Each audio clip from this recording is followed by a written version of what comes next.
महिला खरंच सुरक्षित आहेत का हा प्रश्न वारंवार विचारायला लावणाऱ्या घटना सतत समोर येत राहतात. आता अशीच एक घटना मुंबईतून समोर आली आहे. यात एक तरुणी शेअर रिक्षातून प्रवास करत असताना तिच्यासोबत असलेल्या दुसऱ्या प्रवाशाने तिचा विनयभंग करण्याचा प्रयत्न केला.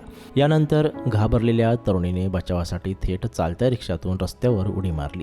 घटनेत ती किरकोळ जखमी झाली आहे. ही घटना बोरिवलीत घडली आहे. समोर आलेल्या माहितीनुसार एक 29 वर्षीय तरुणी बोरिवली पश्चिमेकडील पोईसर येथून रेल्वे स्थानकासाठी शेअर रिक्षातून निघाली होती. रिक्षात आधीच एक प्रवासी बसलेला होता. यानंतर रिक्षा बोरिवली रेल्वे स्थानकाकडे निघाली. मात्र इतक्यात तरुणीच्या लक्षात आलं की शेजारी बसलेला व्यक्ती स्पर्श करण्याचा प्रयत्न करत आहे. तरुणीने याकडे दुर्लक्ष केलं. सहप्रवाशाचे चाळे मात्र थांबले नाहीत. यामुळे तिने ही बाब रिक्षा चालकाला सांगितली. मात्र रिक्षा चालकानेही तिच्या तक्रारीकडे दुर्लक्ष केलं. हे पाहून अखेर तरुणीने रिक्षा थांबवण्यास सांगितलं. मात्र चालकाने रिक्षा थांबवली नाही. मग तरुणीने मदतीसाठी आरडाओरडा केला. मात्र अखेर तिने बचावासाठी धावत्या रिक्षातून उडी घेतली. यात ती किरकोळ जखमी झाली आहे. तरुणीचा आवाज ऐकून तिथे उपस्थित असलेल्या एका पोलिसानं तात्काळ ऑटो थांबवून चौकशी केली. यानंतर या प्रकरणाची माहिती बोरिवली पोलिसांना दिली. पोलिसांनी सीसीटीव्ही फुटेज तपासून 2 आरोपींना गैरवर्तन आणि विनयभंगाच्या आरोपाखाली अटक केली आहे. आरोपींमध्ये प्रवाशासह रिक्षा चालकाचाही समावेश आहे.